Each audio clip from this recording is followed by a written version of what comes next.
ngedak waktu malakal maut datang. Assalamualaikum. Waalaikumsalam.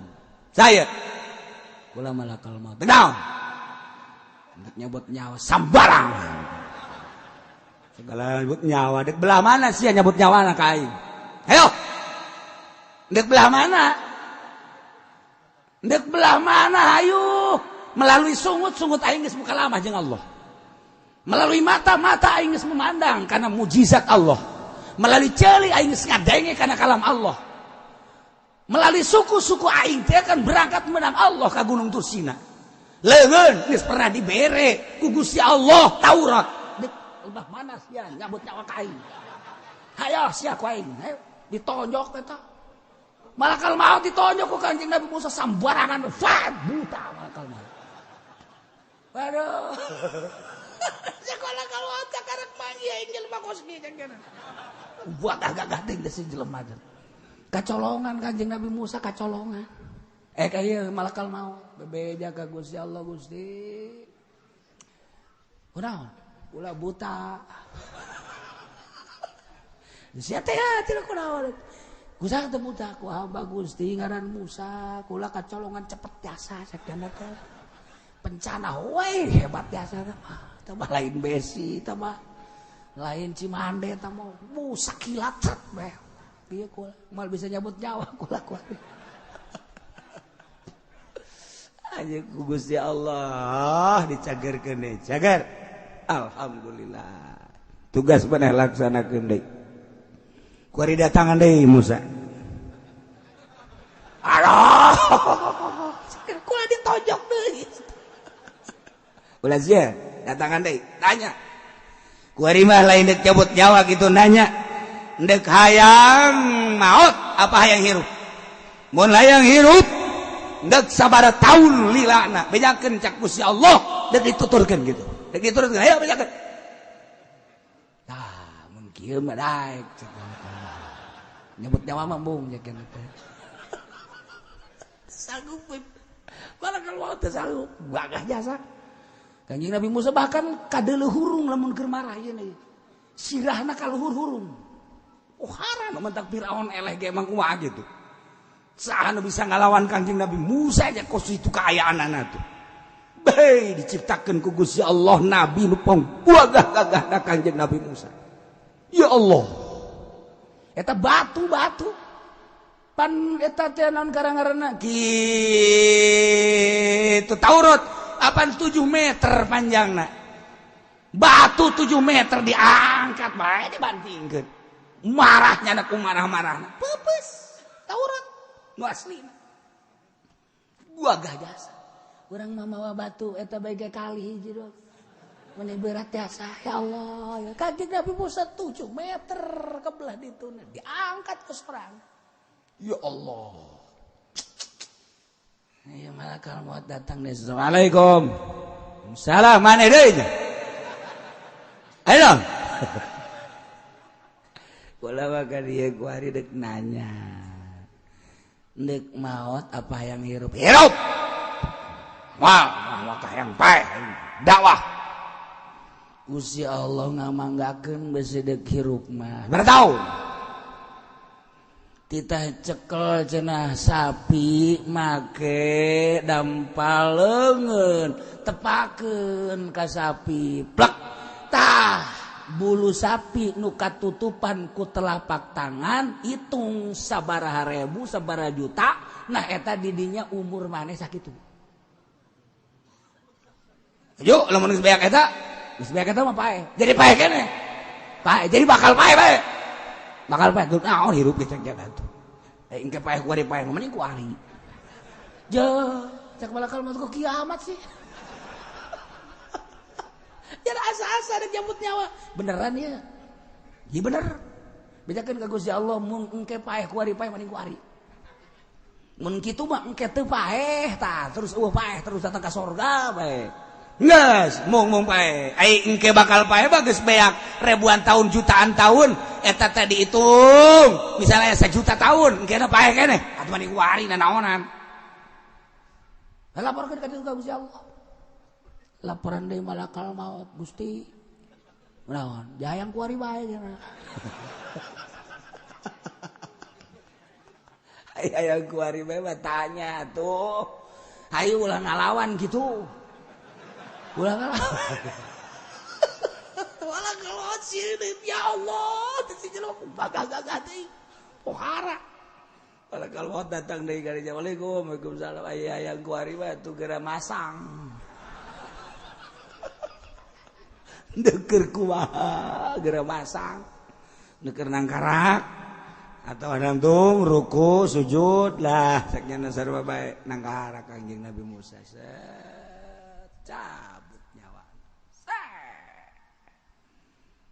langsung mau tiku gagahna Kangjeng Nabi Musa boro-boro setan malakal maut ditojok ku yana lain lalagan tanda kagagahan Kangjeng Nabi Musa lamun keur marah ieu na hurung ka luhur haseup ka deuleuy mah ku sarerea ka deuleuy eueuh nu wani nu mantap ketika Kangjeng Nabi Harun dicekel rambutna ku leungeun katuh janggotna Kangjeng Nabi Harun dicekel make leungeun kenca ditarik di ka Kangjeng Nabi Musa keudikeun ya Kangjeng Nabi Harun teu daya teu upaya cicing Kangjeng Nabi Harun ya jurruhu ilaihi godoban parah Kangjeng Nabi Musa can nyaho ieu teh alasan-alasanan Kangjeng Nabi Harun nyarita qala ibna ummi cek Kangjeng Nabi Harun anak lalaki ibu kaula henteu Musa nya tapi bahasana ya ibna umma maksudna nyebut kalimah ya ibna ummat eta teh ngaleuleskeun kana hate Kangjeng Nabi Musa berarti kan aing teh dulur saindung sabapa masa sih kudu gelut teu bagus maneh teh jamaneh teh adik kula teh kakak masa kudu marah dijenggut sagala rupa komo lamun datang ka dibantingkeun ya ibna umma duh dulur sama sarua pada urang boga emak anjeun teh adik kula yeuh dengekeun heula ulah waka marah dengekeun kumaha wah kumaha ibu sama tetep bae coba terangkeun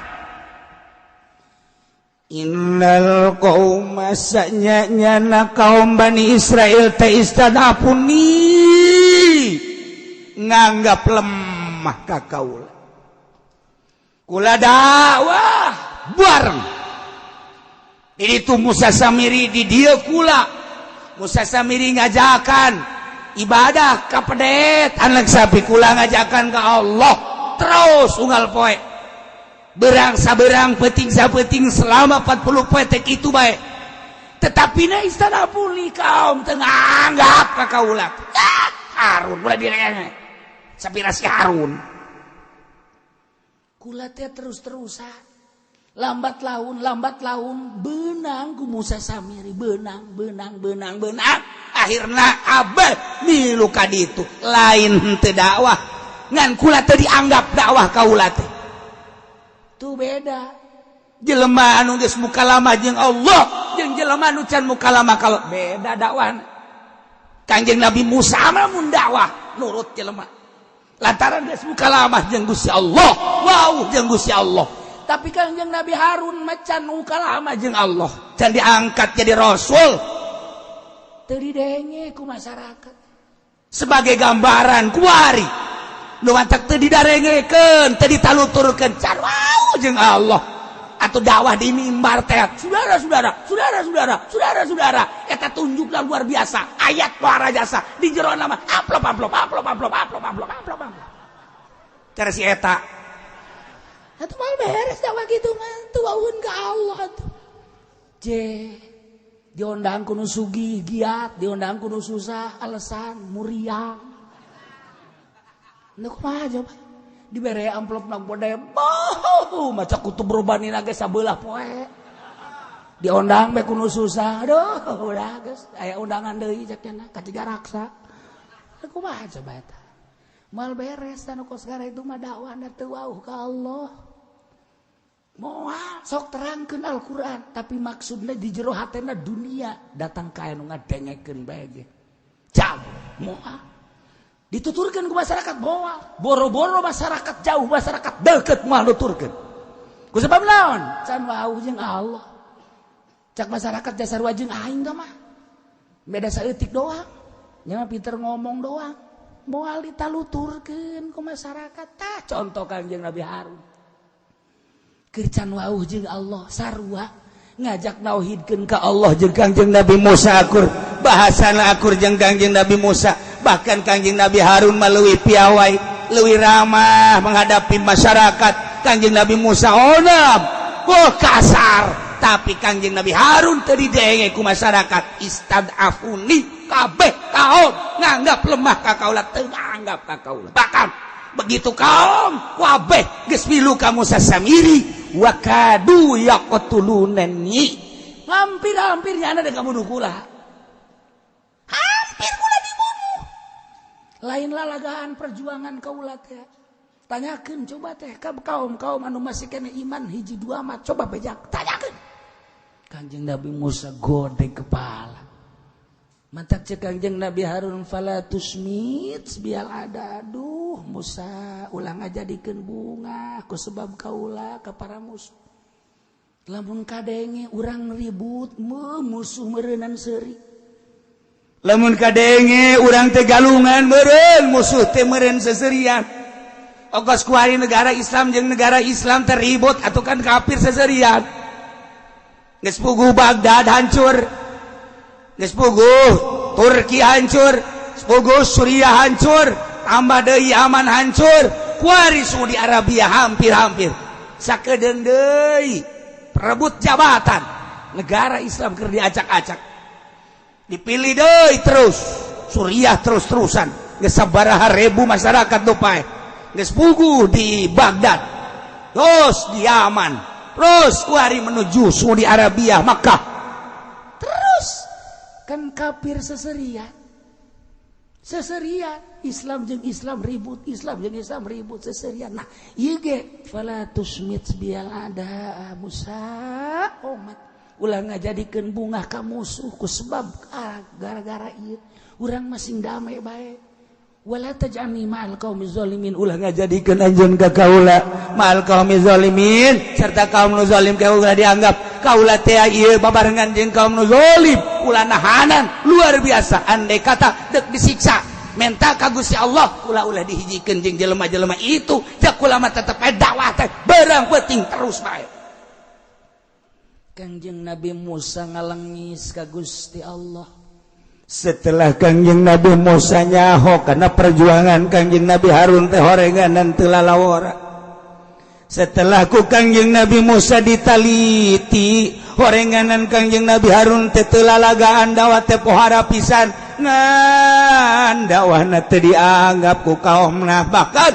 hampir dibunuh Kangjeng Nabi Harun teh tidinya dipeluk Kangjeng Nabi Harun ku Kangjeng Nabi Musa kakak hampura kula hampura tuh batur mah mun di urang silih bacok gara-gara sameter tanah silih bacok di urang teluh geus sing kalayang endog sing haliber endog ih Kanjeng Nabi Musa mah baraso teh karena Allah encan nyaho kana alasan-alasanana setelah nyaho kana alasanana ditangkep dipeluk ku Kanjeng Nabi Musa kakahampura Kanjeng Nabi Harun kula mah teu ieu jak kula berjuang teh lain lalagaan ngan kula mah saking kakuatanana bae tah ti dieu lah barometer dakwah memeh ngadakwahan batur dakwahan heula awak sorangan memeh ngawauhkeun ka Allah wauhkeun heula awak urang ka Gusti Allah sorangan memeh ngajakan tahajud ti peuting urang heula tahajud lamun urang ngajakan tahajud ka masyarakat urangna tilok tahajud ngajebian masyarakat dulur penting orang hudang tahajud dulur ulang teh tahajudnya sanajan 2 rakaat nonggengnya na perut gitu tahajud cek teh sallallahu